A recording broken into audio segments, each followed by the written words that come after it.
There is a photograph taken in the late 1950s at a dinner party somewhere in Manhattan. Babe Paley is seated at a long table set with more silverware than any meal requires.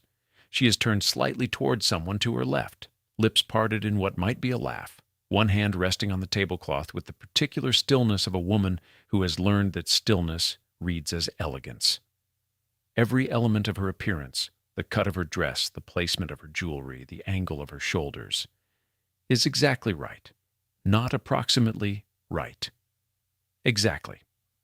What makes the photograph unsettling, if you look at it long enough, is not anything obviously wrong. It is how complete the performance is. There is no visible gap between Babe Paley and what Babe Paley was supposed to look like. Most people, caught at a dinner table, show something unguarded. She does not, and it is unclear, looking at the image, whether that control was chosen freely or whether by that point in her life it had simply replaced whatever was underneath. She was born Barbara Cushing in 1915, the third daughter of a Boston neurosurgeon with social ambitions that exceeded his income.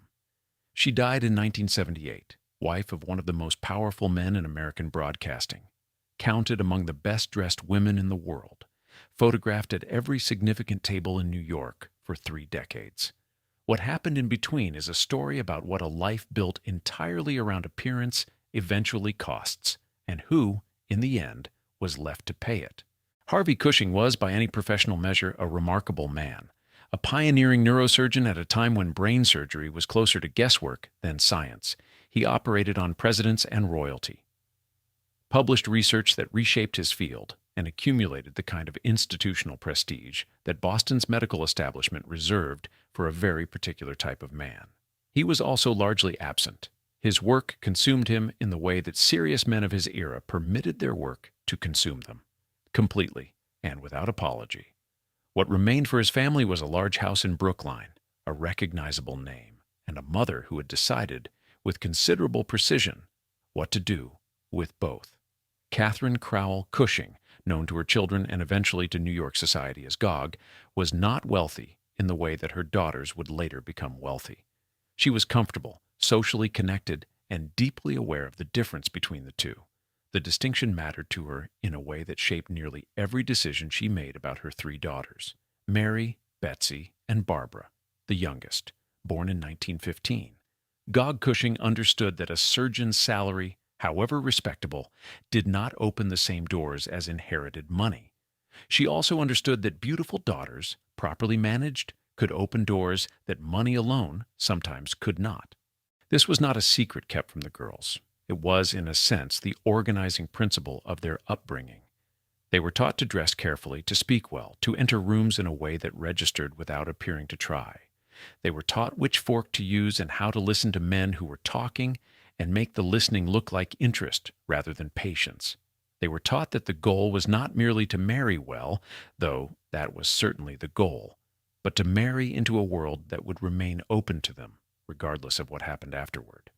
Security, in Gog Cushing's framework, was not emotional. It was architectural. You built it through the right connections, the right name, the right address, and you maintained it through vigilance. Barbara was the youngest, and by most accounts the one who absorbed these lessons most completely.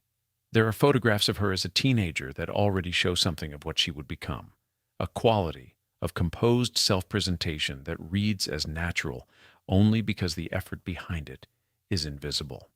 She was tall, dark-haired, and had inherited her father's precision without his particular outlet for it. Harvey Cushing's precision went into his hands, into the operating theater, into the papers he wrote that would outlast him. Barbara's precision went into herself, into the management of how she appeared to other people. She attended Westover School in Connecticut, one of the boarding schools that existed specifically to finish the social education of girls from families like hers. Families with enough standing to afford the tuition and enough ambition to consider it an investment. The curriculum included the expected academics, but the more durable lessons were social. How to move within a particular world, how to recognize its hierarchies, how to position yourself within them without appearing to be doing so. Barbara was a good student in all the ways that mattered at Westover, and after graduating she spent time in Europe, as daughters of her class did. acquiring the surface markers of cultural sophistication that would read well in the rooms she was being prepared to inhabit. She came out as a debutante in 1934, in the compressed social season that preceded the years when such rituals would begin to feel faintly absurd. The debutante system of that era was exactly what it appeared to be, a formal presentation of young women to the marriage market. Organized by their mothers, attended by men of appropriate standing, and conducted with an elaborate set of rituals designed to make a transaction feel like a celebration. Gog Cushing prepared for Barbara's debut with the same seriousness she had applied to her older daughters. The dress was correct. The guest list was correct. The impression Barbara made was, by all accounts, correct. Her sister Betsy had already married James Roosevelt, son of Franklin, in 1930. A match that announced the Cushing family's social ambitions to anyone paying attention. Mary, the eldest, would eventually marry Vincent Astor. The pattern was visible, and it was intentional. Gog Cushing was positioning her daughters across the landscape of American wealth and power with a strategic consistency that her contemporaries recognized and some quietly admired. She was doing openly what many mothers of her class did covertly, treating her daughters' marriages as the primary mechanism by which the family's position would be secured and elevated. What is harder to trace in the historical record is what the daughters made of this privately. Betsy Roosevelt would later describe her mother with a mixture of affection and something more complicated. The available evidence suggests that Barbara, at least in her early adult years, did not resist the framework she had been raised inside. Whether this was genuine acceptance or an absence of any alternative framework to compare it against is not something the historical record resolves. What is clear is that by her early 20s, Barbara Cushing had internalized a particular understanding of how her life was meant to proceed. She was to be beautiful, composed, socially useful, and attached to a man whose position would define her access to the world.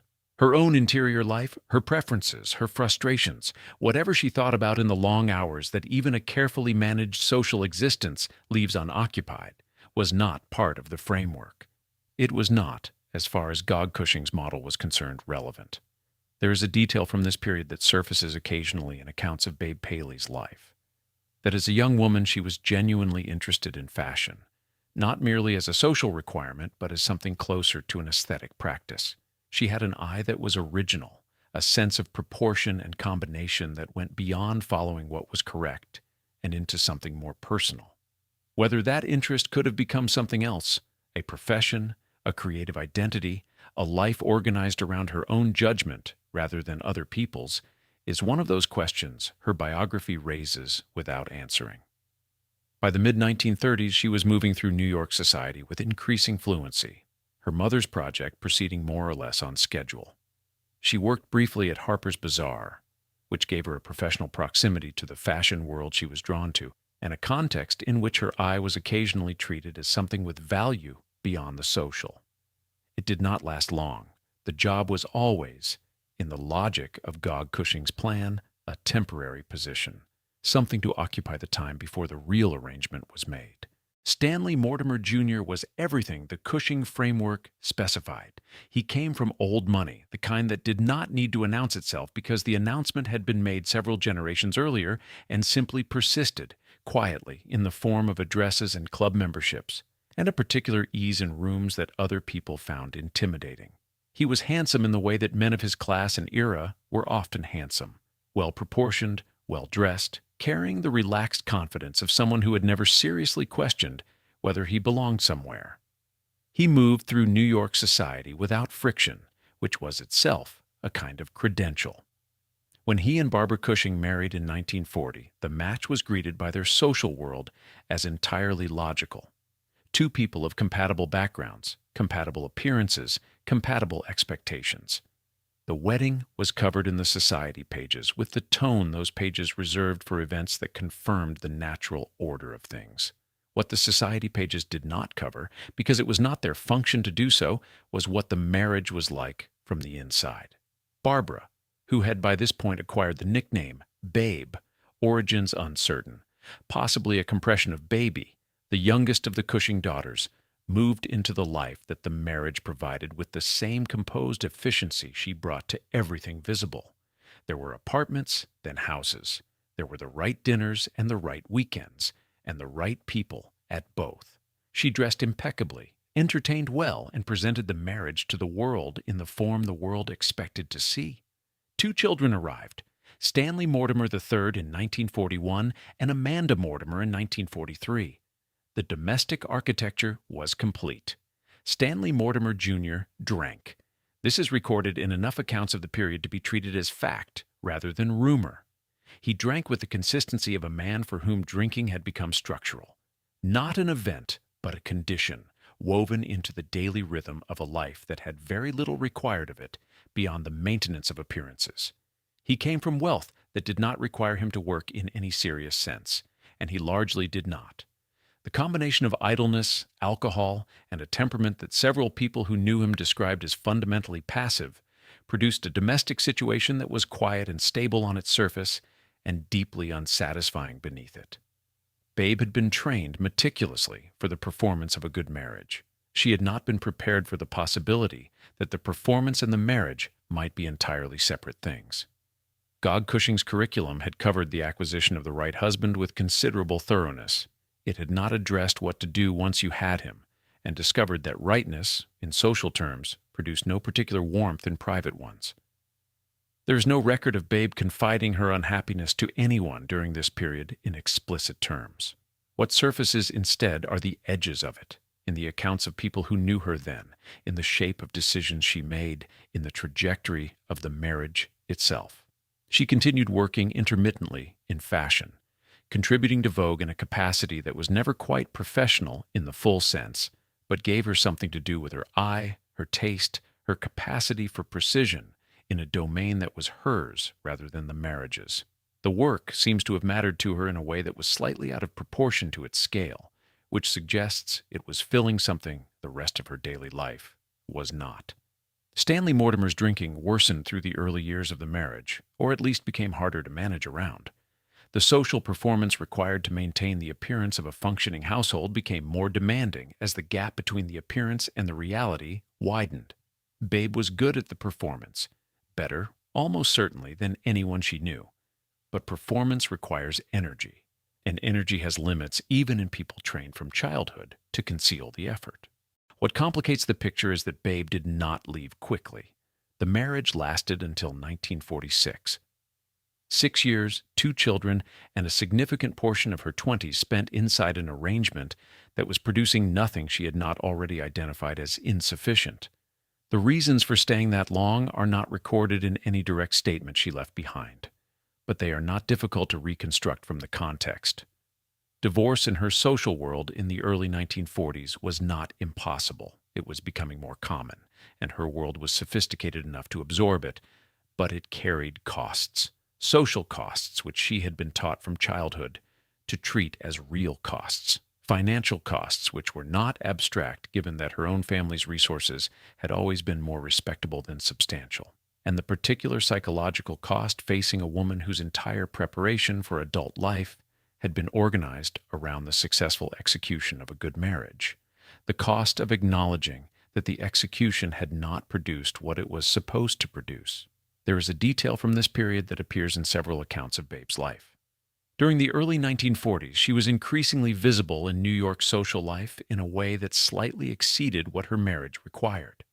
She was present at dinners and events with a frequency and an independence that was noticeable. She was developing, in other words, a social existence that was hers rather than theirs, building relationships, friendships, a position in rooms that did not depend on Stanley Mortimer standing beside her. Whether this was conscious strategy or simply the natural expansion of a personality looking for somewhere to put itself is not clear. Probably it was both. William S. Paley appears in the margins of this period before he becomes central to it. He was already by the mid-1940s one of the most powerful men in American media, the architect of CBS, a man who had built a broadcasting network from a failing collection of radio stations into a dominant national presence through a combination of programming instinct, business aggression, and a particular genius for acquiring things other people had undervalued. He was also married to Dorothy Hart Hurst, and he was the kind of man who noticed beautiful women in rooms with the focused attention of someone accustomed to identifying assets.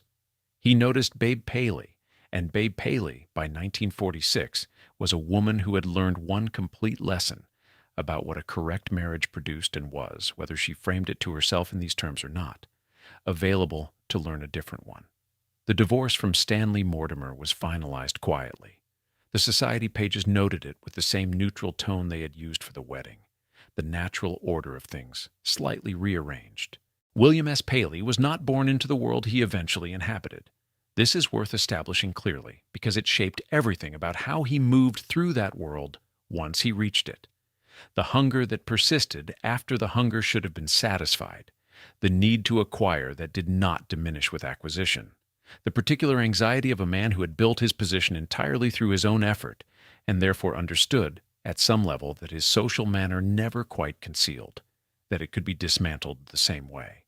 His father, Samuel Paley, had made money in cigars. The Congress Cigar Company, based in Philadelphia, a successful business that provided the family with comfort and eventually with real wealth, but not with the social position that wealth in America was supposed to eventually purchase.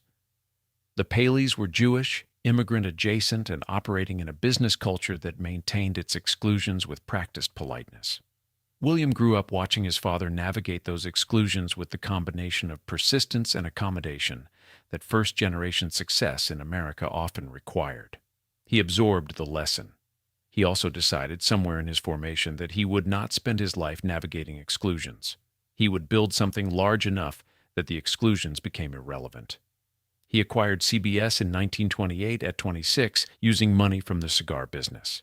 The network was then a minor operation, 16 affiliated stations, a fraction of the reach of NBC, no particular reason for anyone to expect it to become dominant. What Paley brought to it was not technical knowledge or broadcasting experience. It was a set of instincts about what people wanted to hear and a willingness to pay for talent in a way that his competitors initially found excessive and eventually found devastating. He signed Jack Benny away from NBC. He signed other names that audiences followed, and the audiences followed them to CBS, and CBS grew, and Paley's wealth and power grew with it. By the mid-1940s, he was operating at a level that placed him in the company of men who had inherited their positions across several generations.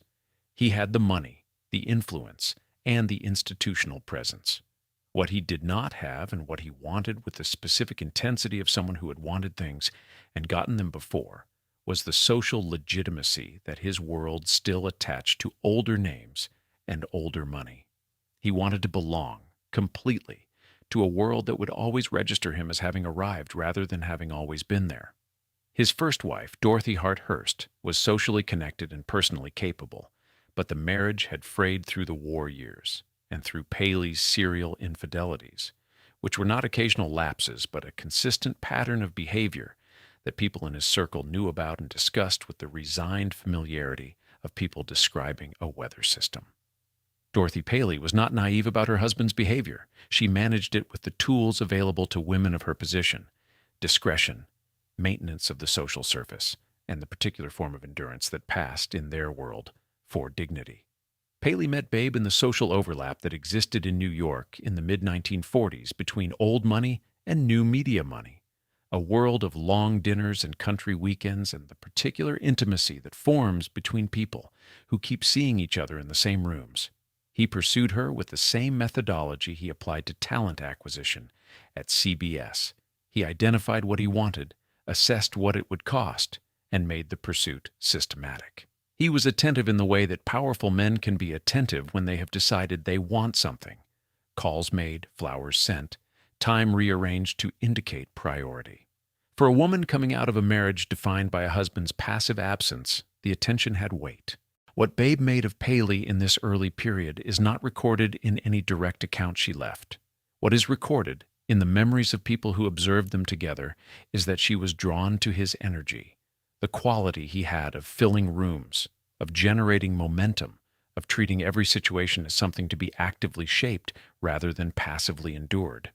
After Stanley Mortimer's alcoholic drift, Paley's forward motion must have read as vitality.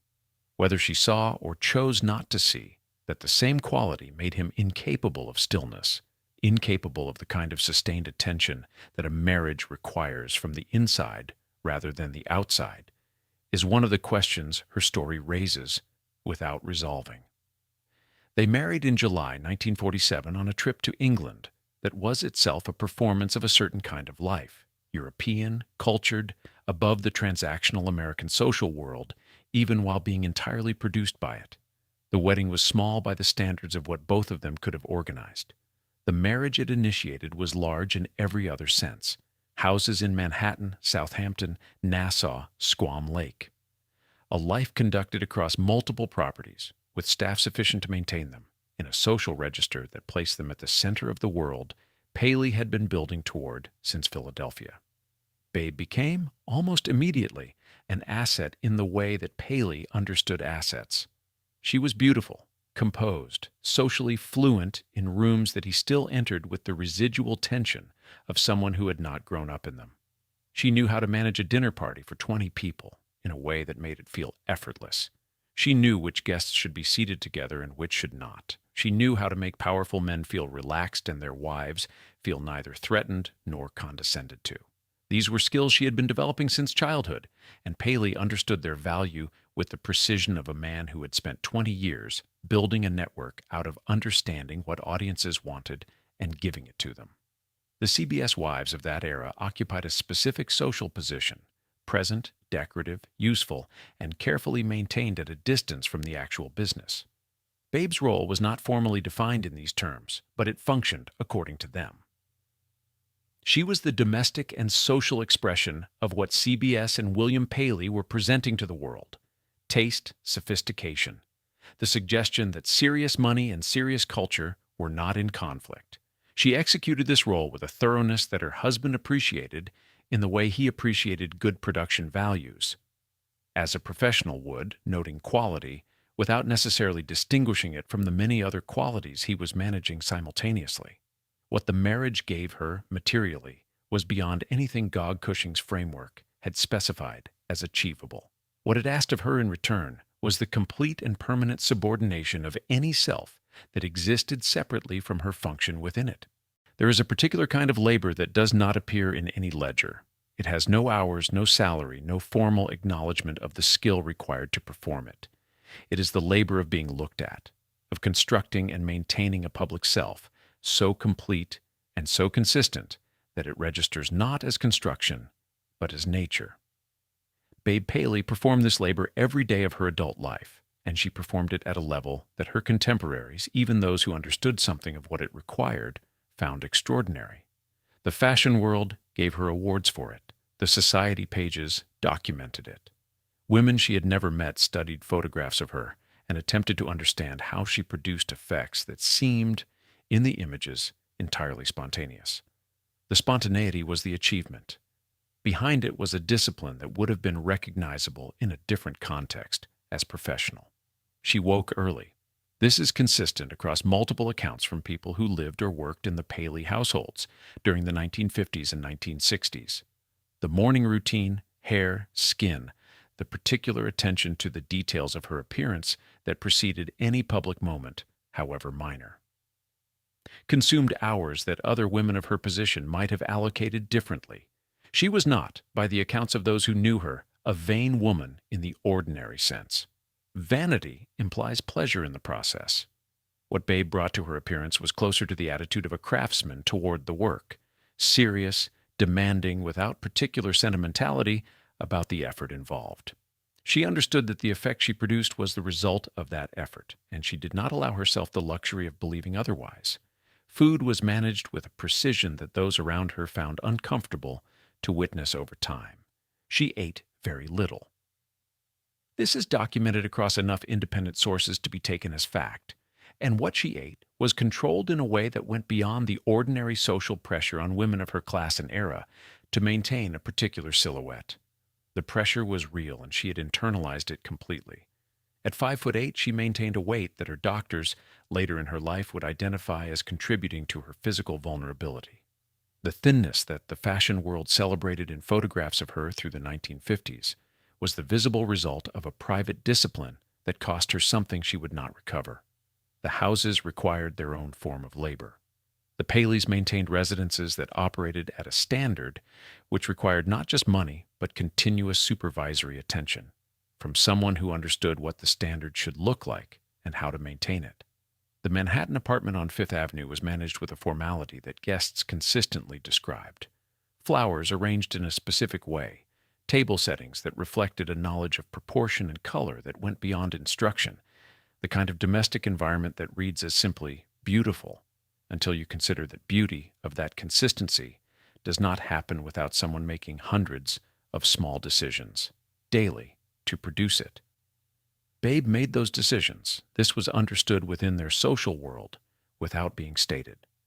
William Paley's name was on the buildings, the network, the institutional donations that would eventually place his legacy in museums. The domestic world, the thing that made his social life possible, that provided the setting in which his relationships and his entertaining and his self-presentation as a man of culture occurred, was Babe's construction and Babe's maintenance.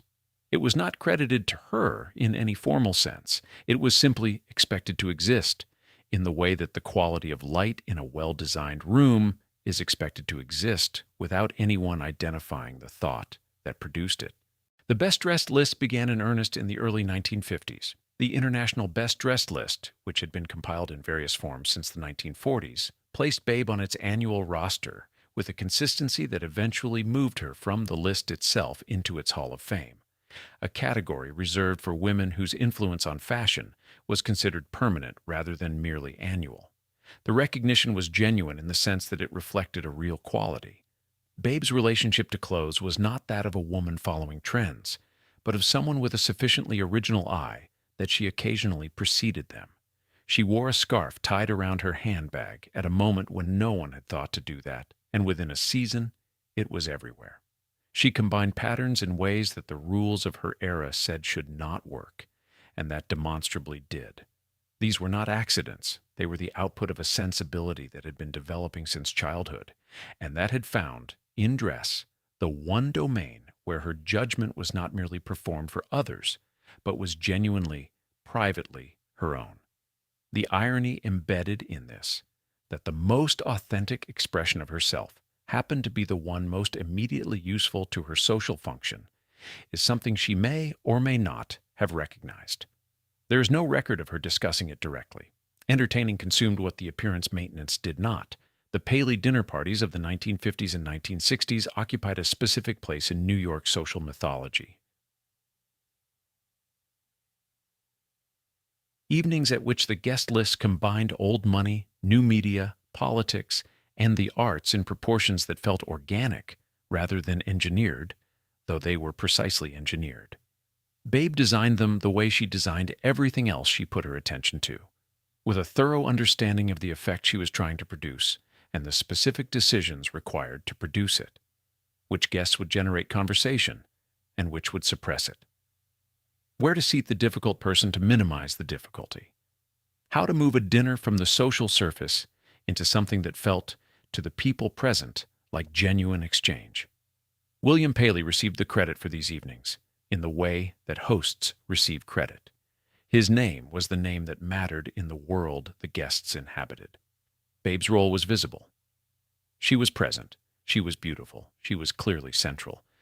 But the specific labor of construction was absorbed into the general impression of the Paley household as a place where things simply went well. By the late 1950s, she had been performing this labor for over a decade without interruption, without acknowledgement beyond the social, and without any structural mechanism by which she could stop. The performance had no off-season. There was no version of her life available in which Babe Paley could be, for a sustained period, not being looked at. Truman Capote arrived in the Paley's social world in the early 1950s with the particular momentum of a man who had already made himself impossible to ignore. His first novel, Other Voices, Other Rooms, published in 1948, had announced him to the literary world with a combination of genuine talent and calculated provocation. The dust jacket photograph alone, Capote reclining and looking directly into the camera with an expression that dared you to dismiss him, had generated more discussion than some novels generate in their entirety. By the time he moved through the upper registers of New York society, he had added the grass harp and a collection of stories and enough magazine journalism to establish himself as someone whose attention was worth having, whose company was actively sought, and whose capacity for social performance matched or exceeded that of anyone he encountered. He was small, soft-voiced, and Southern in a way that he deployed strategically. The accent thickening or thinning according to the effect required, the manner shifting between childlike and predatory, with a fluency that disoriented people who were trying to categorize him. He was openly gay at a time when this required a certain courage or a certain recklessness, possibly both. He moved through rooms full of powerful men and did not defer to them, which those men found either irritating or irresistible, depending on their own relationship to deference. The women of that world, the wives and hostesses who understood social performance from the inside, often found him easier. He was not competing with them for the things their world said mattered. He was something else, something that did not fit the existing categories. And in that social world of rigid categories, the genuinely uncategorizable had a specific kind of freedom. Babe met him at a dinner party, the specifics of which are not recorded with precision in any account. What is recorded is that the friendship developed quickly, with an intensity that surprised people who observed it. They spoke on the telephone daily. This is consistent across multiple sources. They traveled together, dined together, occupied a specific register of intimacy that the people around them recognized as real rather than performed. Capote called the women he was closest to as swans, a collective noun that has attached itself to the group in every subsequent account, though it is worth noting that he coined it, that he named them, that the taxonomy was his.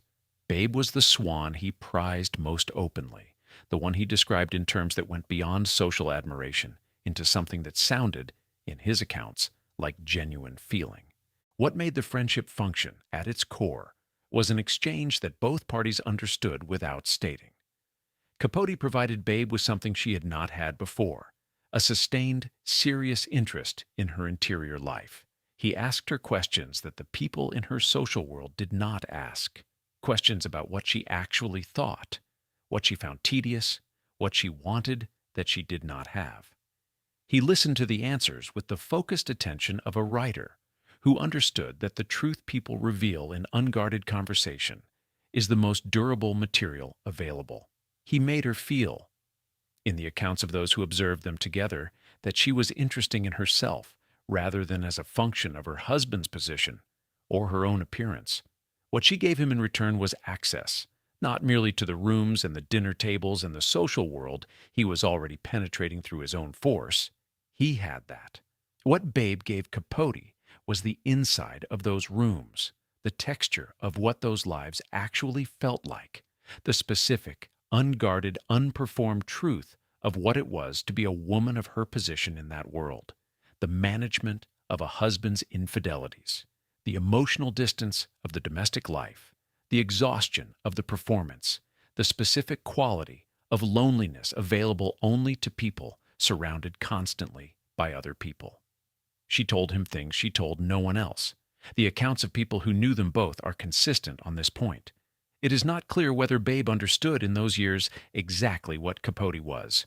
She was not naive. She had been reading people for social information since childhood, and her capacity for accurate assessment of a room was one of the skills her world most depended on. But there is a difference between reading someone socially and reading them as a writer, and Capote operated in that gap with extraordinary skill. He presented the intimacy as mutual. He offered his own confessions, his own vulnerabilities, his own carefully selected interior material in a way that made the exchange feel balanced. It was not balanced, it never is, between a writer and a subject, regardless of the warmth of the relationship. The writer is always, at some level, working. Through the 1950s and into the 1960s, Capote was also constructing In Cold Blood, the account of the Clutter family murders in Kansas that would be published in 1966 and would confirm him as something beyond a merely talented writer. As a literary figure of genuine importance, the book required years of reporting, years of building relationships with the killers themselves, years of a sustained moral and emotional engagement with material that was genuinely dark. It was the most serious work he had done, and it took something from him that he did not fully recover. By the time it was published, people who knew him well observed that something had shifted, that the lightness, the performance, the social fluency that had always been his instrument was still present, but operating now over something heavier. His relationship with Babe continued through this period, with no visible alteration in its surface. The telephone calls, the lunches, the particular shorthand that develops between people who have been genuinely close for years. If anything, the intensity of In Cold Blood seems to have driven him further into his social relationships, into the comfort of the swans, the warmth of accepted intimacy, the relief of rooms where he was loved rather than examined. He began talking about his next project in terms that made his literary circle pay attention. A novel, long, serious, a departure from the journalism. He called it Answered Prayers, after a St. Teresa of Avila line about the havoc wrought by answered prayers. He described it as his masterwork. He had been gathering material for it for years, he said, without specifying what the material was or where it had come from. The people who would eventually recognize themselves in its pages were, in the early 1960s, still having lunch with him. The infidelities were not hidden in any serious sense. This is important to establish because the alternative reading, that Babe was deceived, that she discovered the truth gradually and painfully, that the revelations came as shocks, would place her in a different story than the one she actually inhabited. The story she inhabited was one in which the information was available, in which the people around her knew, in which the specific texture of her husband's behavior was part of the general knowledge of their social world. What she did with that information, and what it cost her to do it, is the more difficult question. William Paley's pattern with women had been established before Babe. His first marriage to Dorothy Hart Hurst had operated alongside a series of relationships that Dorothy managed with the particular endurance her position required. When Paley pursued Babe, he was still married to Dorothy. The pursuit itself was evidence of the pattern, visible to anyone who chose to see it, and Babe, who had spent years developing precisely the social acuity required to read situations accurately, was not someone who chose not to see things. She saw them. She made a calculation. The calculation was that what Paley offered was worth the terms attached to it. The terms became clearer across the first decade of the marriage. Paley's attention to women was not occasional or sentimental. It was structural, a consistent feature of how he moved through the world, present in the same way that his appetite for acquisition was present, as a defining characteristic rather than a lapse. He was drawn to beautiful women in the way he was drawn to undervalued assets, with focused attention, a willingness to invest significant resources in the pursuit, and a diminishing interest once the acquisition was complete. The women he pursued after his marriage to Babe were not hidden from her social world. They appeared at events. Their names circulated.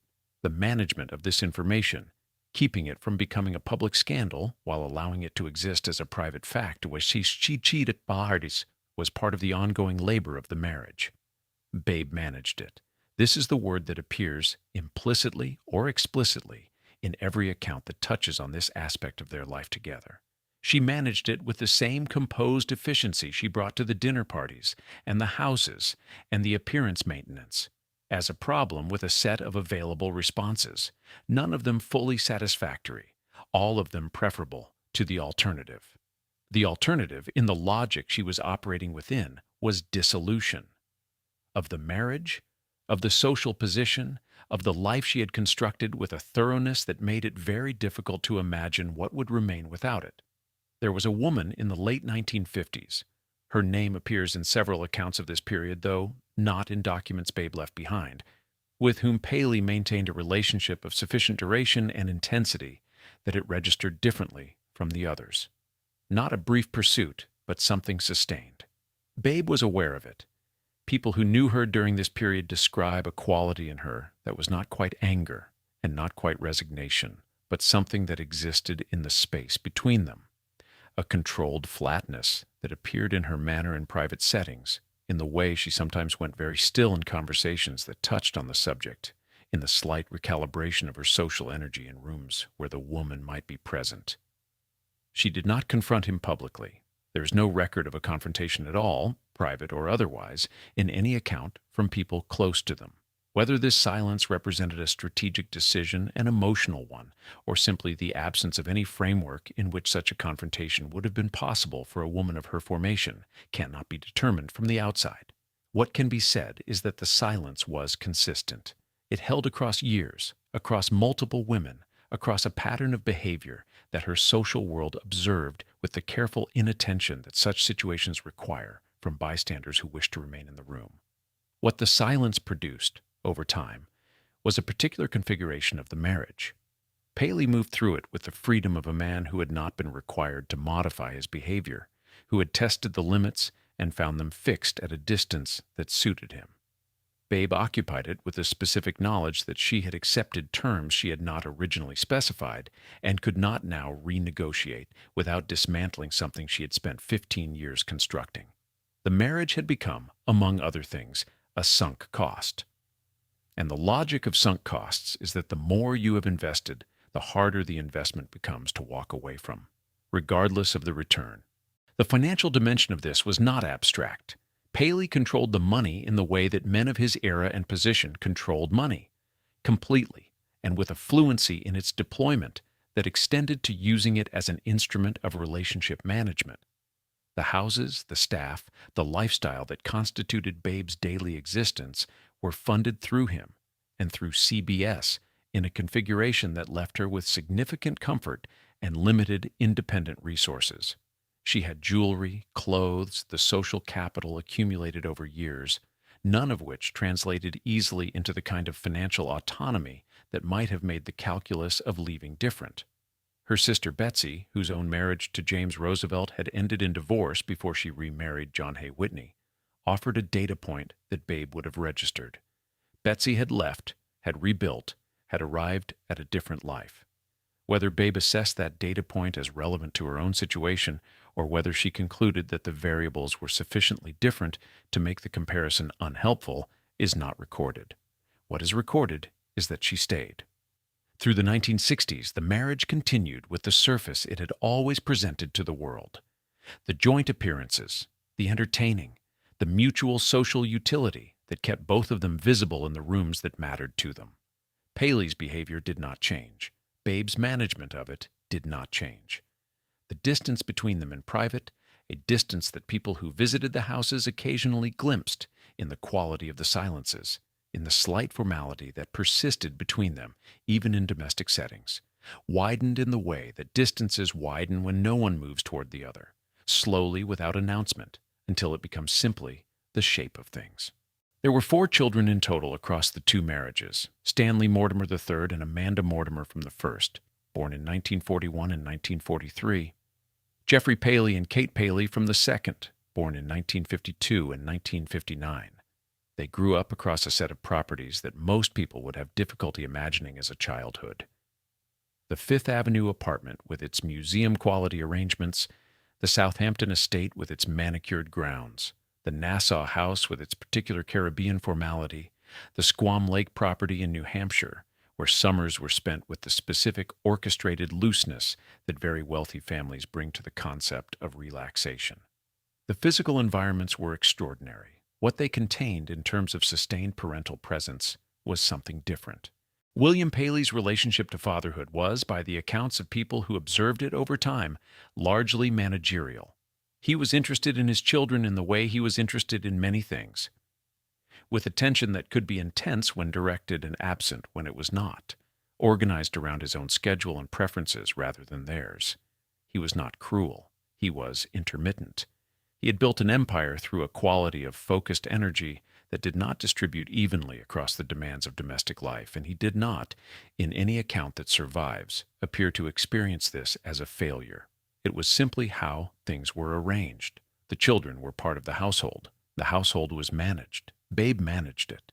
Her relationship to her children was more present than her husband's, and more complicated than the surfaces of their life together suggested. She loved them in ways that several of them, in later accounts, confirmed were real. Warmth existed, attention existed, a quality of genuine interest in their lives that distinguished her from the pure social performance that characterized so much of her daily existence. But the same woman who could not turn off the performance in photographs, who could not entirely separate the managed self from the private one, brought something of that quality into her mothering. The houses were run to a standard that children experience as constraint before they experience it as privilege. Certain things were not done. Certain appearances were maintained. The dinner table, even when it was a family dinner rather than a social occasion, operated according to rules that were not negotiable. Stanley Mortimer III, Tony as he was known, grew up between two households after the divorce, which is its own specific experience even when both households are materially comfortable. His father's drinking, which had been the primary fact of his parents' marriage, continued as the primary fact of his father's life after it. His mother's remarriage to Paley placed him in a household organized around a stepfather whose interest in him was limited and whose presence was dominant. The combination produced in Tony Mortimer a quality that people who knew him described with some consistency as an inability to settle. A restlessness that manifested across his adult life in ways that were sometimes charming and sometimes concerning, and that never entirely resolved into stability. Amanda Mortimer, who would later become Amanda Burden, through a marriage to Carter Burden, showed from early on the particular intelligence and self-possession of someone who had grown up watching her mother perform a life rather than inhabit one and had drawn specific conclusions from the observation. She was close to her mother and also, in ways that became clearer as she reached adulthood, determined to make choices that diverged from the template Babe represented. She built a professional identity, eventually as a city planner in New York, a career that required genuine expertise and produced real public outcomes. The directness of this, the refusal to organize her life around the social performance her mother had perfected, reads in retrospect as a response to something she had seen from the inside. Jeffrey Paley, the elder of the two children from the second marriage, occupied a position in the household that was in some ways the most exposed.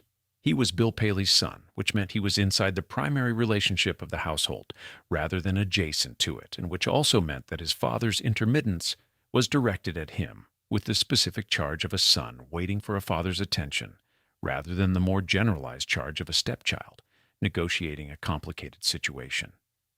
By several accounts, he was a sensitive child in a house that had not been designed for sensitivity. A house designed for the management of impressions, for the production of specific effects on people who came through it. What sensitivity required, which was a certain tolerance for disorder and unresolved feeling, was not abundantly available in the Paley domestic environment. Kate Paley, the youngest, was born in 1959. 12 years after her parents married, which meant she grew up in a household that had already calcified into its particular configuration. The marriage between her parents was, by the time she was old enough to observe it with any clarity, no longer in its formative phase. It had become what it was going to be. The distance between her parents that visitors occasionally glimpsed was simply the air of the house to her, the normal temperature of the environment she had grown up in, which made it both harder to name and harder to escape. The school choices for all four children were the expected ones. The institutions that families of their position used, boarding schools in New England, the social networks that such schools provided. The children moved through these institutions and through the summers and through the family gatherings with the surface competence that their upbringing had equipped them for. They knew how to behave in the rooms their parents occupied. What several of them struggled with in different ways and at different points was the question of who they were outside those rooms. What remained when the social performance their mother had perfected and their father had deployed was not required. Babe's health began its first visible deterioration in the mid-1960s. The smoking, she had smoked since her 20s, as had virtually everyone in her social world, as had Paley himself, was by then a fixture of her daily life that appeared in photographs without remark because photographs of that era treated cigarettes as accessories. The thinness that the fashion world celebrated was doing its own quiet damage. The labor of the performance, sustained without interruption for nearly 2 decades of her second marriage, was accumulating in ways that do not appear in any single moment, but that compound, slowly, into something the body eventually cannot continue to absorb. The Museum of Modern Art occupies a specific place in the social history of mid-20th century New York that goes beyond its function as an institution of art. It was, for the families who funded it and governed it, a mechanism, a way of translating private wealth into public legitimacy, of converting money whose origins were commercial and recent into cultural authority whose appearance was timeless and disinterested. The Rockefellers had built it. The families who attached themselves to it afterward were doing something similar on a smaller scale, with the same underlying logic. That proximity to serious art, expressed through serious money, produced a particular kind of social standing that could not be purchased through any more direct transaction. William Paley joined the board of the Museum of Modern Art in the 1930s and remained connected to it for decades. His involvement was genuine in the sense that he collected art with real seriousness. The Paley collection, assembled over years, included works of genuine significance, Picassos and Matisses, and pieces that represented not merely wealth deployed, but something closer to taste exercised. Whether the taste was primarily aesthetic or primarily social, whether the paintings were acquired because Paley found them beautiful, or because owning them placed him in a specific category of person, is a question his acquisition history does not fully resolve. Probably both motivations were present in proportions that shifted depending on the work and the moment. Babe's relationship to the philanthropy was structural rather than initiatory. She did not design the giving. She appeared at the galas, sat on the committees, lent her name and her presence to the fundraising apparatus that translated the Paley wealth into institutional association. She was good at this in the same way she was good at the dinner parties. Through an understanding of what each situation required and a disciplined application of the skills needed to produce it, she could work a room for a charitable cause with a thoroughness that the organizations valued because her presence drew attention and her social fluency made the people she spoke with feel that the cause she was representing was one she had genuine investment in. Whether she did have genuine investment is harder to establish. The causes the Paleys supported, MoMA, the CBS-adjacent cultural institutions, the hospitals and medical research organizations that appeared on their donation lists, were the causes that families of their position supported. They were correct choices, socially. They placed the Paleys in the company of other families whose philanthropic identities were already established, and they generated the kind of institutional gratitude that expresses itself in named wings and board seats and the quiet but durable social credit that serious giving produces in the world that observes it. There is no record in the accounts of people who knew Babe of a cause that she pursued with the specific energy of personal conviction, a problem that had reached her in some direct way and that she had decided to address through the resources available to her. The giving was broad, consistent, and calibrated to the expectations of her world. It was the philanthropy of position rather than the philanthropy of feeling, which is not unusual. Most large-scale giving by families of their class operated on the same logic, but which, in Babe's case, sits in a particular relationship to the rest of her biography. A woman who had been managing appearances since childhood, who had subordinated her interior life to the requirements of her social function across decades, who gave even her aesthetic sensibility to the service of other people's impressions, that woman's philanthropy looks like one more domain in which the performance was present and the feeling was harder to locate. The 1950s and 1960s were not a period of visible social crisis in the world the Paleys occupied. The dislocations of the Depression were far enough behind them to have become historical rather than personal. The political upheavals of the 1960s, the civil rights movement, the Vietnam protests, the specific challenge to the social order that the decade represented, registered in their world as weather observed from a well-insulated interior rather than as conditions they were living in. Their social circle was almost entirely white, almost entirely wealthy, almost entirely insulated from the material consequences of the arrangements that produced and maintained their comfort. There were people who cooked the food and cleaned the houses and maintained the grounds and staffed the events. A workforce whose labor was structural to the life the Paleys lived and whose individual existence was as invisible in the social accounting of that world as the infrastructure of a city is invisible to people who have never had to think about where the water comes from. Babe managed this workforce with the efficiency she brought to everything she managed. Whether she thought about it as workforce management or whether the invisibility was so complete that the question did not arise, cannot be determined from the available record. What can be said is that the gap between the scale of the Paley resources and the conditions of the people whose labor produced their daily life was not a gap that their philanthropy addressed in any direct way. The hospital wings and the museum galleries did real good in the world, in the aggregate. They did not disturb the arrangements that made the hospital wings and museum galleries possible. They confirmed, rather than challenged, the basic logic of a world in which some people had so much that giving portions of it away was a social practice, a form of identity maintenance, a mechanism for converting excess into legitimacy. The galas of this era, the charity balls, and the museum openings and the foundation dinners were documented in the society pages with a thoroughness that tracked both the giving and the appearance of the givers. Babe appeared in these photographs with the same composed precision she brought to all photographs. The dress was always right. The posture was always right. The expression suggested engagement without suggesting anything so unstable as genuine emotion. She looked, in these images, like a woman who belonged there, which was, of course, the point, and which was, of course, not the same thing as a woman who was happy to be there or who would have chosen to be there if choosing had been among the options available to her. The named spaces accumulated, the institutional associations accumulated, the social credit produced by decades of correct giving accumulated into a kind of legacy that had nothing to do with what Babe Paley had actually been, and everything to do with the performance she had sustained. The diagnosis came in 1973. Lung cancer, at a time when lung cancer meant something close to a sentence, not the immediate death sentence it had been a generation earlier, but a prognosis that required no particular medical sophistication to understand. She was 57. She had smoked for the better part of 3 decades, as had nearly everyone in her world, as the photographs confirmed without anyone having found it remarkable at the time. The cigarette in the image was an accessory, a prop, a marker of sophistication. The same sophistication that the fashion world had been celebrating in images of her since the 1940s.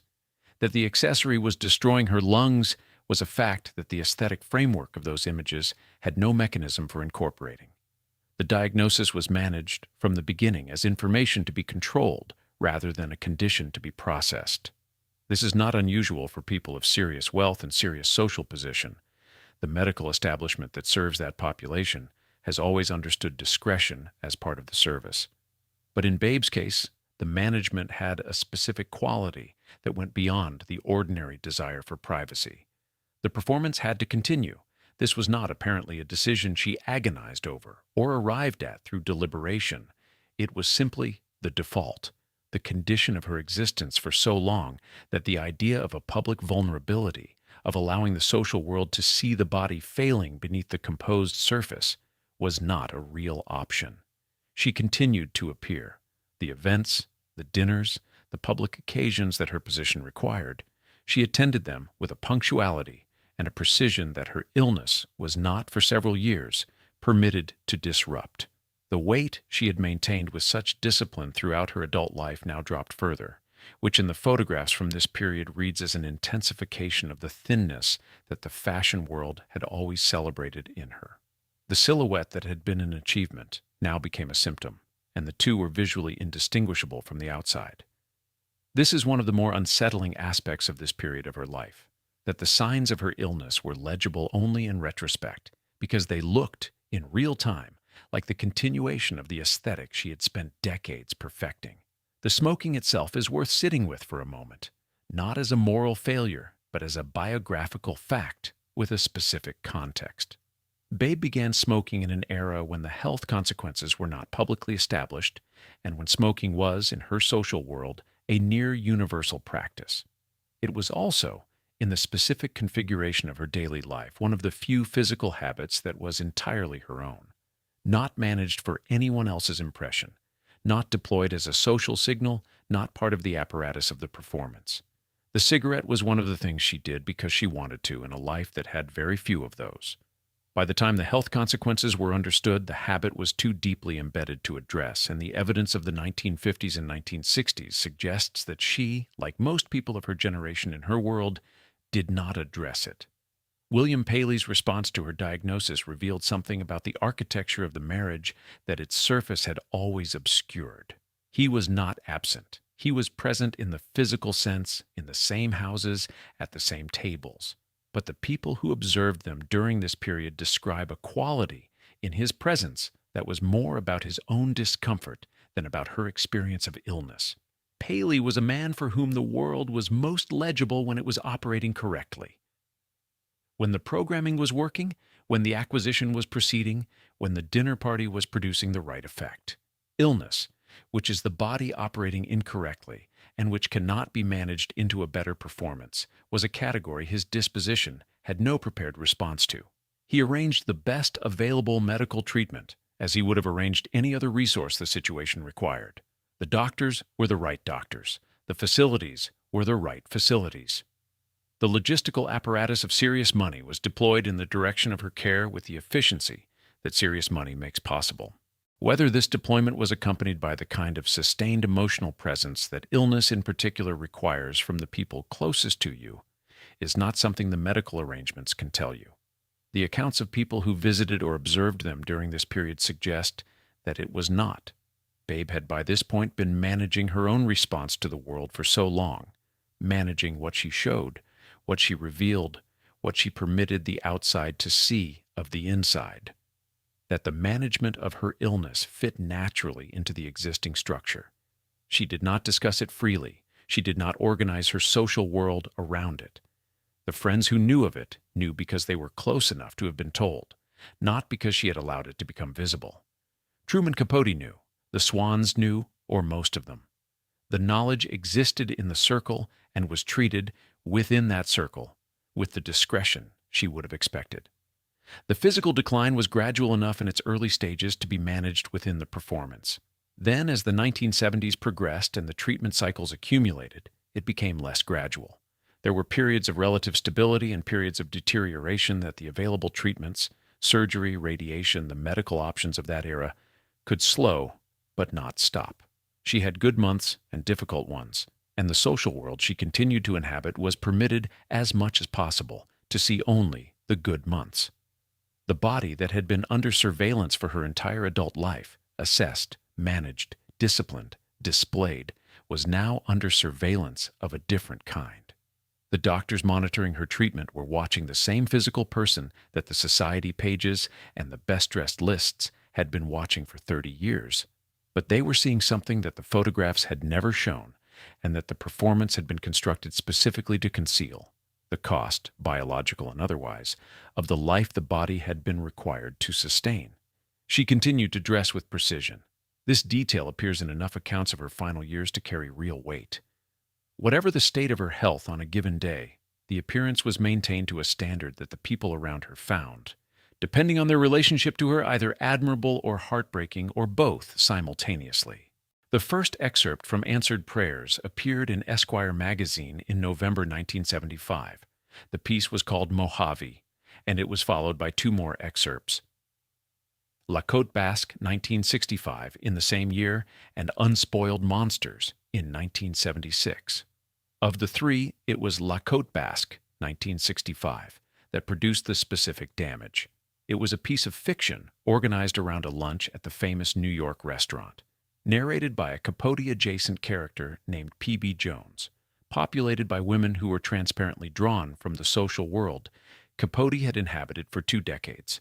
The disguises were minimal, changed names, slight alterations of circumstance, and the social world that read Esquire in 1975 required approximately no effort to identify the originals.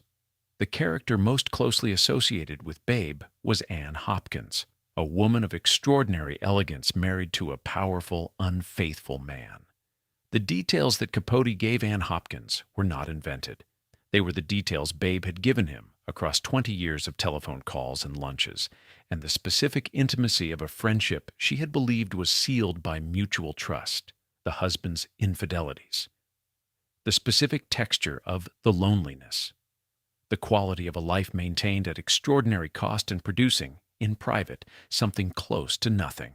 Capote had taken what she told him in confidence, and he had put it on the page, thinly dressed as fiction, in a national magazine with a readership that included everyone she knew. The social world responded with a speed and a unanimity that surprised even people who had watched that world operate for years. The Swans closed ranks, not around Capote, but against him. Women who had been his closest companions, who had organized dinners for him and defended him and provided him with the access that his social position depended on, stopped returning his calls. The invitations ceased. The tables at which he had been a fixture were suddenly, consistently full. The exclusion was not announced. It did not need to be. The social world that Capote had spent decades penetrating operated its exclusions with exactly the silent efficiency he had always admired in it, and now that efficiency was directed at him. Babe did not make a public statement. This was consistent with everything she had always been. The management of information, the refusal to allow her interior life to become a spectacle, the maintenance of composure as a default, regardless of the provocation. What she did was stop. She stopped taking his calls. She stopped responding to his letters, of which there were several, increasingly desperate, increasingly self-justifying, written by a man who appears to have been genuinely surprised by the consequences of what he had done, or who had convinced himself that the friendship was strong enough to survive the betrayal. It was not. The letters Capote wrote to Babe during this period have been partially preserved and quoted in accounts of their relationship. They are painful documents, not because they are eloquent, though Capote was capable of eloquence, but because they reveal a man trying to explain something that cannot be explained in a way that changes what it was. He wrote about the work, about the novel, about the necessity of using real material in serious fiction. He wrote about his feelings for her in terms that make clear he understood what he had lost. The letters were not answered. The silence they met was complete and permanent. What Babe said about the betrayal in private, to her children, to the few friends close enough to have been told, is not recorded in any direct form. The accounts that survive are second-hand, filtered through people who knew her and who are describing a woman in the final years of a terminal illness absorbing a specific kind of grief that had no acceptable public expression. She was 59 when the excerpts were published. She had been diagnosed with lung cancer 2 years earlier. She was, by 1975, moving through her days with the knowledge that the body was not going to recover. And into this situation came the information that the person she had trusted most with the truth of her interior life had converted that truth into magazine copy. The timing produced something that cannot be reduced to simple betrayal. It was a betrayal, clearly. The use of confidence as material is a betrayal regardless of the literary justification offered. But it was also a specific kind of loss at a specific moment. The friendship with Capote had been, in the context of Babe's life, one of the few relationships in which he had been seen as something other than a social function. He had asked her questions and listened to the answers. He had been interested in her as a person rather than as a performance. The possibility that this interest had been, at least in part, a writer's interest, acquisitive, cataloging, organizing experience into usable material, did not erase the years of what had felt like genuine intimacy, but it retroactively altered their texture in a way that could not be undone. Capote's social collapse accelerated after the exclusion. He had built his position in that world over decades through the specific combination of talent and performance and social fluency that made him impossible to ignore, and the world he had built it in had now made him impossible to include. He drank more visibly. He appeared on television in states that his old social circle would have found mortifying, and which they observed from a distance with the kind of pity that contains no impulse toward help. The novel he had described as his masterwork remained unfinished. The chapters he had published were the only ones that would exist. Answered prayers would never be completed. Whether Babe followed his deterioration with any feeling beyond the silence she maintained is not recorded. The people closest to her in her final years describe a woman who did not discuss Capote, who had placed him, with the thoroughness she brought to everything she managed, in a category that was closed. The friendship had existed. It had been real. It had ended in a specific way for a specific reason, and she had drawn a line through it with the same precision she brought to everything else, and she did not revisit it. She had, by this point, other things requiring her attention. The illness was progressing. The performance was becoming harder to maintain. The line between what she was willing to show and what the body was insisting on showing was narrowing, month by month, in a way that no amount of careful dressing could indefinitely arrest. There is a particular kind of absence that is harder to document than presence. Presence leaves traces, photographs, letters, accounts from witnesses, the record of someone having been somewhere and done something that other people observed and remembered.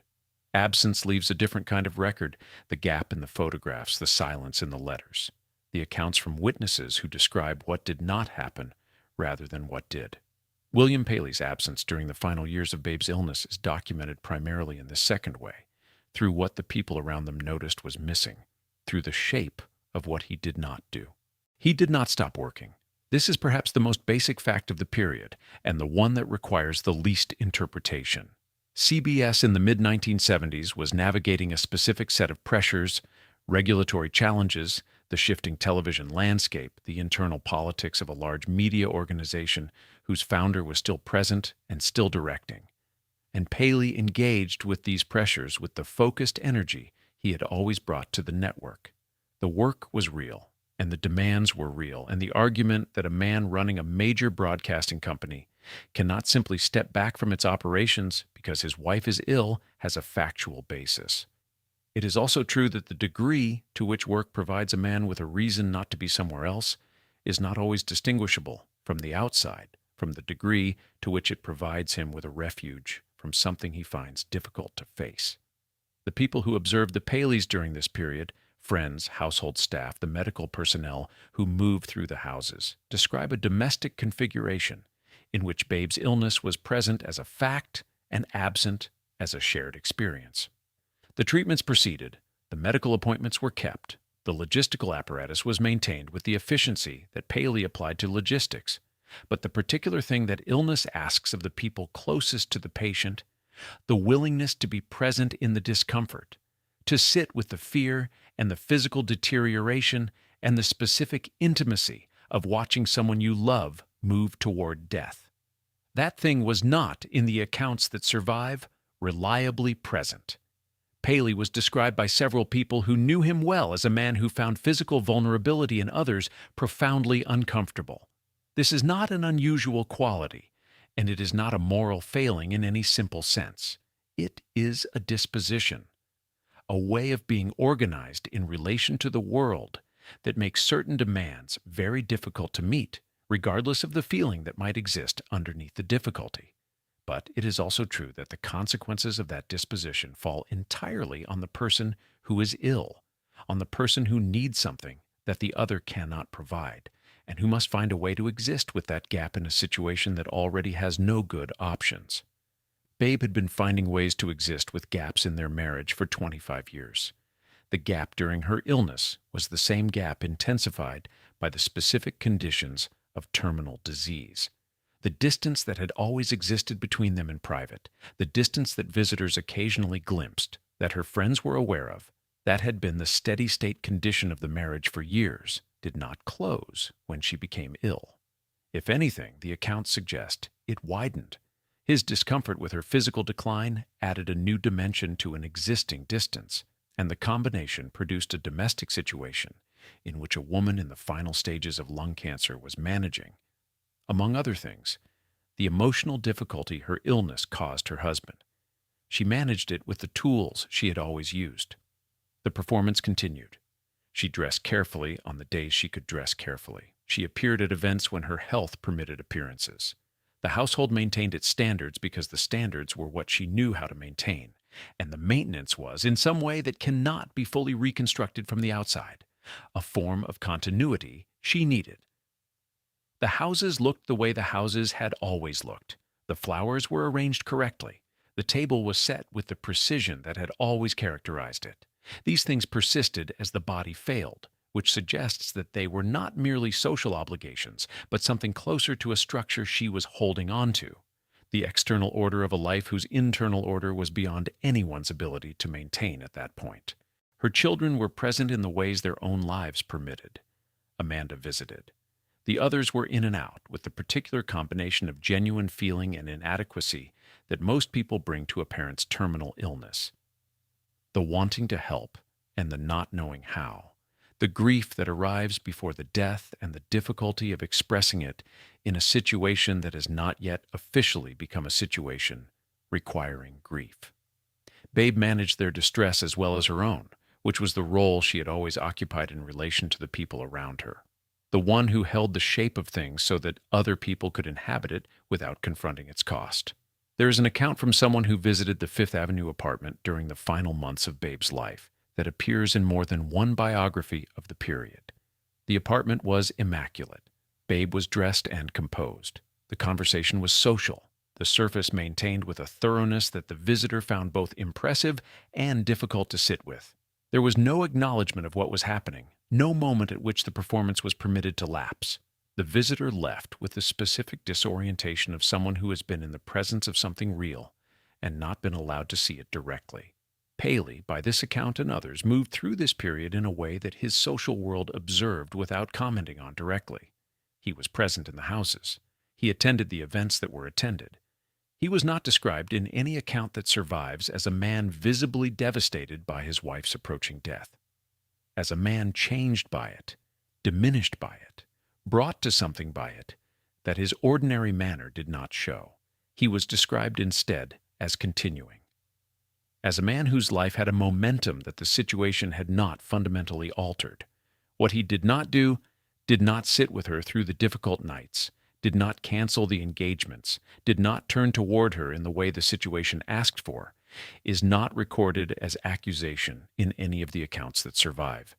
It is recorded instead as simple description, the absence shaped by what was not there. There is a photograph from a charity event in New York in 1977, 1 year before Babe Paley died, in which she is standing in a receiving line in a room full of people dressed for a significant occasion. She is thin in a way that, with the knowledge of what was happening inside her body, reads differently than it would have read 10 years earlier in a similar photograph. The dress is perfectly chosen. The jewelry is exactly right.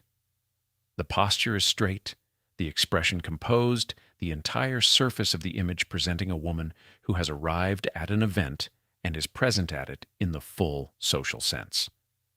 Engaged, appropriate, there. The camera could not see the effort required to produce that image.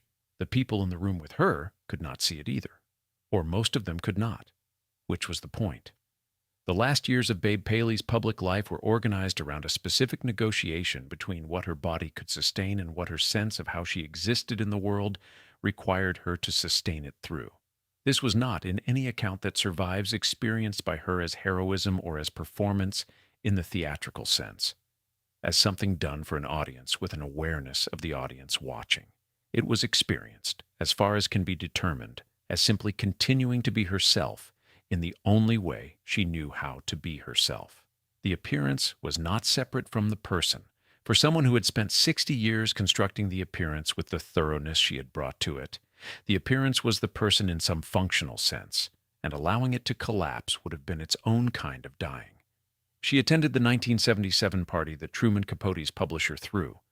This detail appears in some accounts and is disputed in others, and its truth or falsehood matters less than what it suggests about the social world she was navigating. The world that had been hers for 30 years continued to turn. The events continued to happen.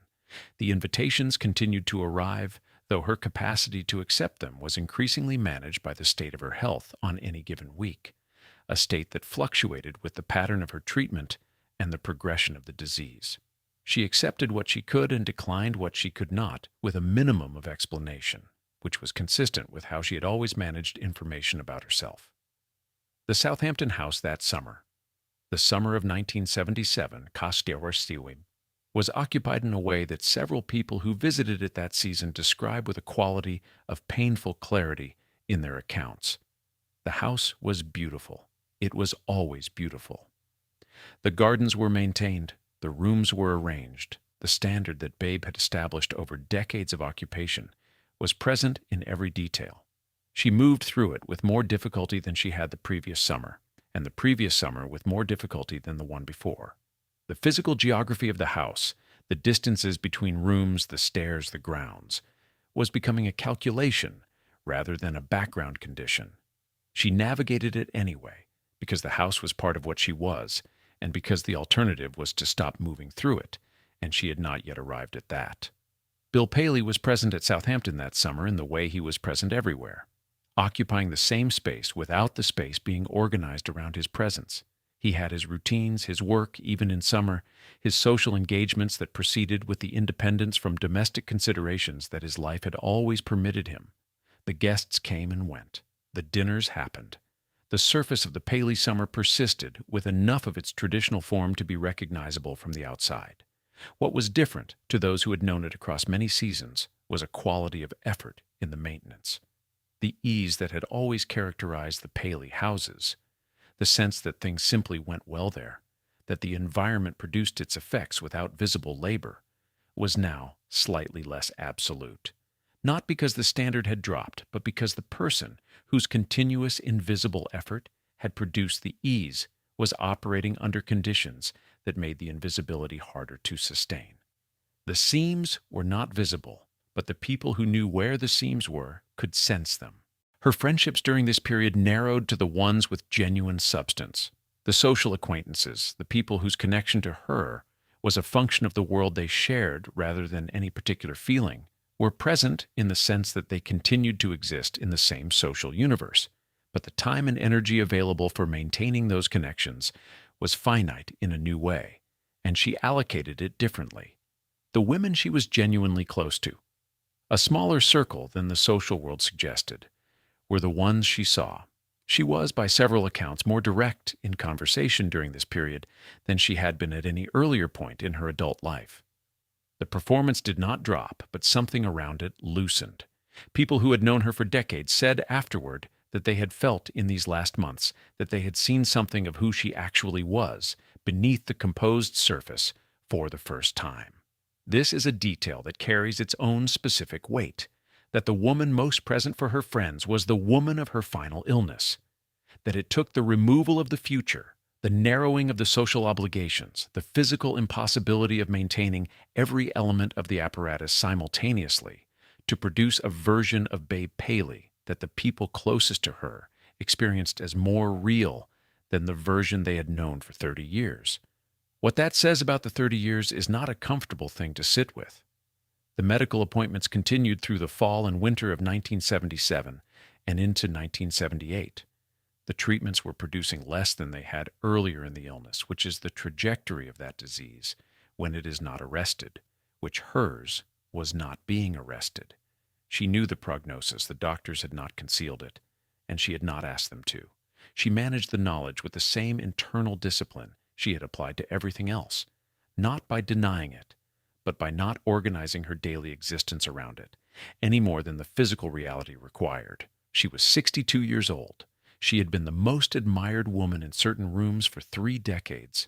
She had been lonely in ways those rooms could not address for most of that time. Babe Paley died on July 6, 1978, at the Fifth Avenue apartment she had maintained to a standard of perfection for 3 decades. She was 62 years old. The lung cancer that had been diagnosed 5 years earlier had followed the course that such cancers followed in that era. Managed but not stopped. Slowed but not reversed, until the body reached the point where the management could no longer sustain the pretense of stability. The death was not sudden. The people who needed to be present had time to be present, which in the accounting of such deaths counts as a form of mercy, though the months preceding it had been difficult enough to complicate any simple gratitude for the timing. The obituaries appeared in the papers the following morning with the thoroughness that her position warranted. The New York Times ran a substantial piece that covered her social career, the best-dressed Hall of Fame, the Paley Philanthropies, the decades of New York entertaining, in the tone that the Times reserved for the deaths of people who had occupied a particular register of American life. She was described as a woman of extraordinary elegance, an arbiter of taste, a figure who had defined a certain kind of New York social life for a generation. The obituaries were accurate in the way that obituaries of public figures are accurate, covering the visible surface with thoroughness and leaving the interior largely untouched. The funeral was held at St. Thomas Church on Fifth Avenue, which was the correct church for such an occasion in the world she had inhabited. Episcopal, formal, situated on the avenue that had been the geography of her adult life. The guest list was what the guest list would have been expected to be, the social world, of which she had been a central figure for 30 years, present in the numbers and the configuration that her position warranted. The service was correct. The flowers were correct. The arrangements reflected the standards she had maintained in every other arrangement she had presided over, with the difference that this was the one arrangement she had not made herself. William Paley was present at the funeral in the way he had been present throughout her illness, occupying the foreground position that his role required, visible in the photographs that appeared in the society pages afterward, performing the function of the bereaved husband with the composure that his social formation had always equipped him for. The people who observed him at the service describe a man who was controlled, appropriate, and not visibly devastated. This observation is made in the accounts without particular judgment, in the tone of people describing what they saw, rather than what they expected to see or wished they had seen. He remarried in November 1978. 4 months after Babe's death, he married Jean Thayer, a woman he had known socially for years, in a ceremony that the social world he and Babe had jointly inhabited received with a discomfort it expressed, as that world typically expressed discomfort, through the quality of its silence rather than through anything said directly. 4 months was fast. The people who had attended Babe's funeral at St. Thomas in July were being asked, by November, to recalibrate the social architecture of a world in which she had been central, around a new configuration that had arrived before the recalibration had time to complete itself. The second marriage did not last. Paley and Jean Thayer divorced in 1981, 3 years after the wedding. The speed of the remarriage and the brevity of it together produced a kind of retrospective commentary on the first marriage that no one stated directly, but that the sequence made available to anyone paying attention. A man who remarries 4 months after his wife of 31 years dies and divorces 3 years later is a man whose grief, whatever form it took, did not produce in him the kind of sustained reorientation that long marriages, even difficult ones, sometimes produce. He continued. He had always continued. The momentum was the thing, and the momentum did not stop. The Fifth Avenue apartment was maintained for a period after Babe's death, then reconfigured in the way that spaces are reconfigured when the person whose sensibility shaped them is no longer present. The objects remained, the furniture, the art, the arrangements that Babe had spent decades refining, but they were now objects in a space rather than expressions of a living sensibility. The distinction is not visible in photographs. It is present nonetheless. The children processed their mother's death in the ways available to people of their formation, with the particular combination of genuine grief and social composure that their upbringing had equipped them for, and that their mother had, until the end, modeled for them. Amanda Burden, whose relationship with Babe had been the most adult, and in some ways the most honest of the children's relationships with her, absorbed the loss with a directness that people who knew her described as characteristic, grief present and expressed, not managed into invisibility. The others navigated it in their own ways with the resources their own lives had given them, which varied. What none of them had was the person who had held the shape of things, the woman whose continuous effort had produced the environment they had grown up in, the beautiful houses, the correct occasions, the managed surface of a family life that had more architecture than warmth, but that had been nonetheless their structure, was gone. The structure had always been her. Without her, it was simply an arrangement of rooms and furniture and social connections that had nowhere in particular to point. Truman Capote was not at the funeral. This is recorded in the accounts of the service without comment, as a factual absence among the attendances and absences that such events produce. He was alive. He would live for 6 more years.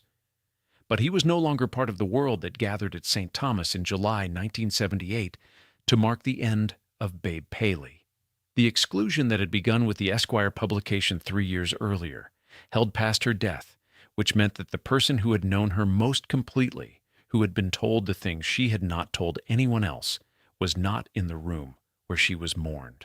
What he had taken from her, the confidence, the private truth, the interior life she had trusted him with, remained in the pages of an unfinished novel that no one would complete. Truman Capote did not recover from the exclusion. This is not a metaphor or a retrospective simplification. It is what happened, documented across enough independent accounts of his final decade to be treated as the central fact of that period of his life. The social world he had built his existence around had closed against him with the same silent efficiency it brought to all its exclusions, and the closure was permanent. The telephone calls he made went unanswered. The letters he wrote were not returned. The tables at which he had been a fixture were occupied by the same people he had known for 20 years, and he was not at them, and the people at them did not discuss his absence, because discussing it would have required acknowledging it, and acknowledgement was not how that world operated. He had anticipated apparently a different response.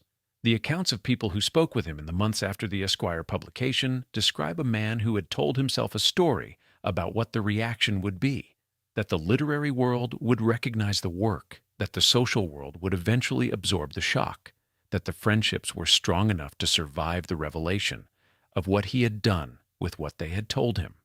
The story was wrong in every particular. The literary world was divided at best, and the social world was not divided at all. The swans did not return. Babe did not return. The world did not absorb the shock. It simply reorganized itself around his absence. The drinking that had always been a feature of his social life, present but managed, visible but not yet defining, became, after the exclusion, the organizing fact of his daily existence. He drank in the way that people drink when drinking has become the primary available response to a situation that has no other available response. Steadily, consistently, in quantities that the people around him found alarming, and that he himself seemed to have placed beyond the reach of alarm. He appeared on television programs in states that his old social circle watched from their reconfigured world with the particular discomfort of people observing a deterioration they had contributed to and could not now address.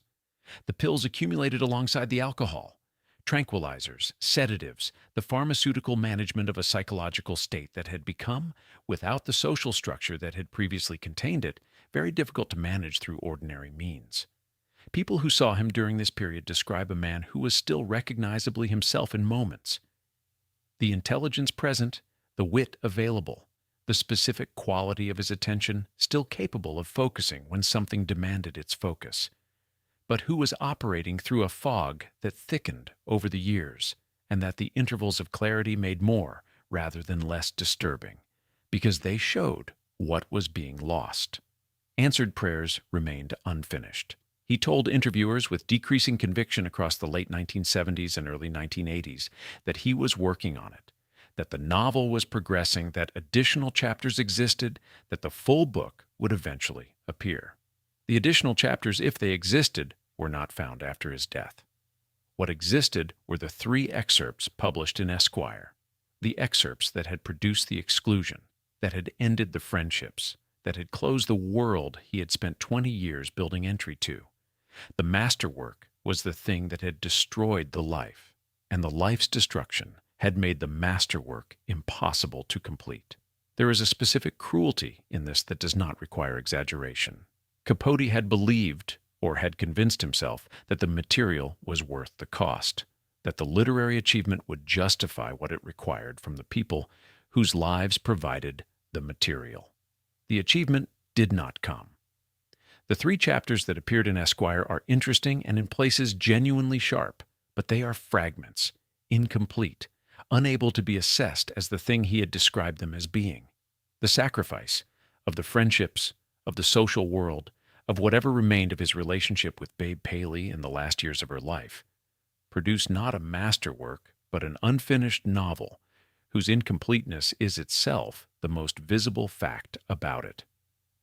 Babe died in July 1978, and Capote was not at the funeral, and the silence that had characterized her response to his betrayal extended past her death in the only way a silence can extend past the death of the person maintaining it, by simply persisting in the form of the uncontacted, unanswered, unreturned. He had written her letters that she had not answered. She had died without answering them. Whatever he had hoped to retrieve from the friendship, The forgiveness, the acknowledgement, the restoration of the intimacy he had converted into material was not available. It had never been made available. And now the question was settled in the permanent way that death settles questions. He spoke about her in interviews during this period with a consistency that suggested the loss had not become ordinary to him. He described her in terms that made it clear the friendship had been for him the realest thing his social life had contained. More real than the parties, more real than the celebrity, more real than the elaborate performance of Truman Capote that he had been sustaining since his 20s. The woman he had betrayed had been the person he was most honest with, and he had used that honesty against her, and she had responded by removing herself completely, and he had spent the remaining years of his life talking about what she had been to him, to people who were not her. He gave his last significant interview in the summer of 1984, several weeks before his death. He was 59 years old. He had been in the social world's assessment declining for nearly a decade. The interview covered his work, his life, the novel that remained unfinished. He spoke about Babe. He described the friendship.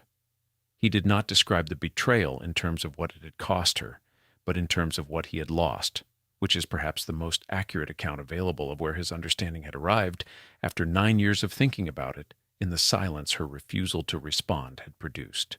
He died on August 25, 1984, at the home of Joanne Carson in Los Angeles. The cause of death was liver disease complicated by multiple drug intoxications. He was found in the morning. The obituaries noted his talent, his eccentricity, the unfinished novel. The swans who were still alive read them from the world that had continued without him. William Paley died on October 26, 1990, 12 years after Babe. He was 89 years old, and he had spent those 12 years continuing in the way he had always continued, running CBS until the board finally and forcibly separated him from it in 1983, collecting art, maintaining the social life, occupying the houses that Babe had designed and managed, and that now operated without the sensibility that had produced them. The CBS he left behind was not the CBS he had built. The network had been sold to Lawrence Tish in 1986, and the sale, engineered partly through Paley's own late career decisions and the institutional drift that followed his removal from active management, had reduced a dominant cultural institution to something considerably more ordinary. The empire he had spent 60 years building had, in the decade after Babe's death, begun to disassemble itself with a speed that suggested the whole structure had been more dependent on the specific energy of its founder than anyone had fully understood, while that energy was present. The art collection was extraordinary. This remained true regardless of everything else. The Picassos, the Matisses, the works accumulated over decades with a seriousness of attention that distinguished the Paley collection from the merely expensive acquisitions of men who bought art the way they bought other status markers. By price and reputation, without independent judgment. Paley had independent judgment in this domain, and the collection reflected it.